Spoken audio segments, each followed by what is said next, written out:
ನೇಹಾಳನ್ನ ಕಳೆದುಕೊಂಡು ಆಕೆಯ ಹೆತ್ತವರು ಕಣ್ಣೀರು ಹಾಕ್ತಿದ್ದಾರೆ. ಮತ್ತೊಂದು ಕಡೆ ಮಗನ ಕೃತ್ಯಕ್ಕೆ ಆತನ ತಾಯಿ ರಾಜ್ಯದ ಜನರ ಕ್ಷಮೆ ಯಾಚಿಸಿದ್ದಾರೆ. ನನ್ನ ಮಗ ಮಾಡಿರೋ ತಪ್ಪು ಈ ನೆಲದ ಕಾನೂನಿನಂತೆ ಶಿಕ್ಷೆ ಆಗಲಿ ಅಂತ ಕಣ್ಣೀರಿಟ್ಟಿದ್ದಾರೆ.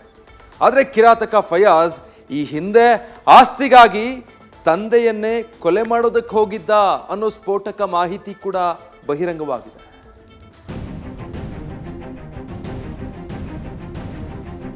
ಕಷ್ಟು ಕ್ರೂರವಾಗಿ ಅವನು ನೇಹಾಳನ್ನ ಕೊಂದಿದ್ದಾನೆ. ಕೆಟ್ಟ ಗಳಿಗೆ ಅವನ ಕೈಲಿಂದ ಅದಾಗ್ಬಿಟ್ಟಿದೆ ಸರ್, ಆಗಬಾರ್ದಾಗಿತ್ತು. ಕಾನೂನಿನ ಪ್ರಕಾರ ಅವನಿಗೆ ಏನು ಶಿಕ್ಷೆ ಆಗಬೇಕು ಅದಾಗಲಿ ಸರ್, ಅವನು ಶಿಕ್ಷೆ ಆಗಲಿ.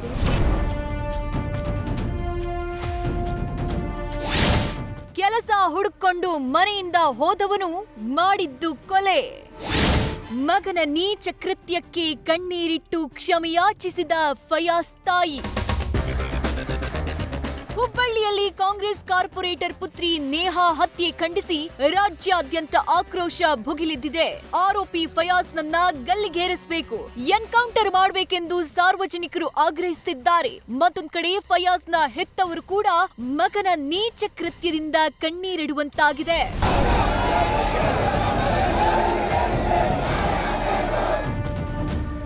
ಪ್ರೀತಿ ನಿರಾಕರಿಸಿದ ನೇಹಾಳನ್ನ ಕೊಂದ ಫಯಾಜ್ ಪೊಲೀಸರ ವಶದಲ್ಲಿದ್ದಾನೆ. ಆದ್ರೆ ಇತ್ತ ಅವರ ತಾಯಿ ಮಗನ ಕೃತ್ಯವನ್ನ ಖಂಡಿಸಿ ಕಣ್ಣೀರಿಟ್ಟಿದ್ದಾರೆ. ಶಿಕ್ಷಕಿಯಾಗಿರುವ ಫಯಾಜ್ ತಾಯಿ ಮುಮ್ತಾಜ್ ರಾಜ್ಯದ ಜನತೆಯ ಮುಂದೆ ಕ್ಷಮೆಯಾಚನೆ ಮಾಡಿದ್ದಾರೆ. 5 ದಿನಗಳ ಹಿಂದೆ ಕೆಲಸ ಹುಡ್ಕೊಂಡು ಹೋಗ್ತೀನಿ ಎಂದಿದ್ದ, ಆದ್ರೆ ಕೊಲೆ ಮಾಡಿದ್ದಾನೆ. ಅವಳ ತಂದೆ ತಾಯಿಗೆ ಎಷ್ಟು ದುಃಖ ಆಗಿದ್ಯೋ ನೇಹಾಳ ಒದ್ದಾಟ ನೋಡಿ ನನಗೂ ಅಷ್ಟೇ ದುಃಖ ಆಗಿದೆ. ಮಗನ ಕೃತ್ಯದಿಂದ ನಾವು ತಲೆ ತಗ್ಗಿಸುವಂತಾಗಿದೆ ಅಂತ ಕಣ್ಣೀರಿಟ್ಟಿದ್ದಾರೆ. ಇಲ್ಲ ಸರ್, ಸಾಕಷ್ಟು ಕ್ರೂರವಾಗಿ ಅವನು ನೇಹಾಳನ್ನ ಕೊಂದಿದ್ದಾನೆ ಸರ್. ಆ ಮಗು ಪಾಪ, ಅವಳಿಗಿಂತ ಒಂದು ಅನ್ಯಾಯ ಆಗಬಾರ್ದಾಗಿತ್ತು. ಬಟ್ ಏನೋ ಒಂದು ಕೆಟ್ಟ ಗಳಿಗೆ ಅವನ ಕೈಲಿಂದ ಅದಾಗ್ಬಿಟ್ಟಿದೆ ಸರ್, ಆಗಬಾರ್ದಾಗಿತ್ತು, ಆಗಿದೆ.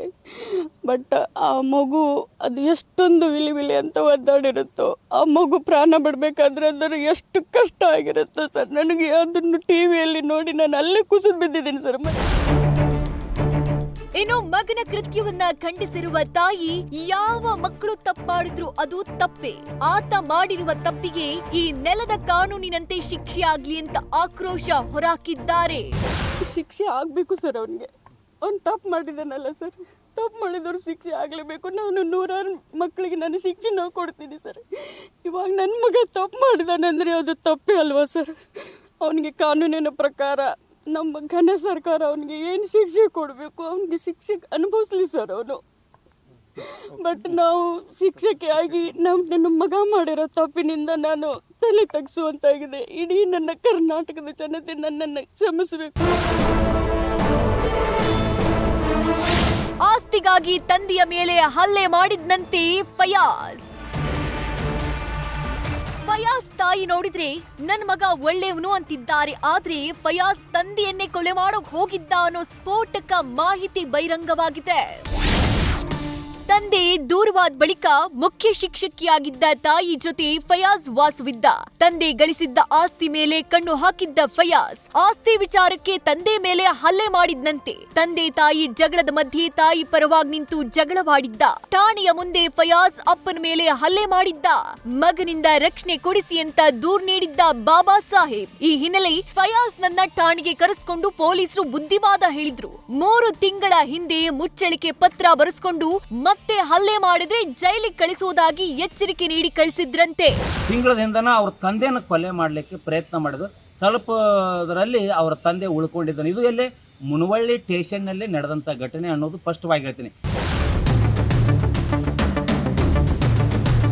ಬಟ್ಟಾರಿ ವಿದ್ಯಾರ್ಥಿನಿ ನೇಹಾ ಹತ್ಯೆ ಬಳಿಕ ಫಯಾಜ್ನ ಮತ್ತೊಂದು ಕ್ರೌರ್ಯದ ಪ್ರಕರಣ ಬೆಳಕಿಗೆ ಬಂದಿದೆ. ಹೀಗಾಗಿ ಮನುಷ್ಯತ್ವವೇ ಇಲ್ಲದ ಫಯಾಜ್ನನ್ನ ಕಠಿಣ ಶಿಕ್ಷೆಗೆ ಒಳಪಡಿಸಬೇಕೆಂದು ರಾಜ್ಯದ ಜನತೆ ಆಗ್ರಹಿಸುತ್ತಿದ್ದಾರೆ.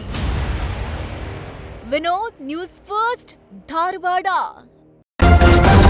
ನ್ಯೂಸ್ ಫಸ್ಟ್ ನಿರ್ಭೀತಿಯಿಂದ ನಿಮ್ಮ ಪರವಾಗಿ.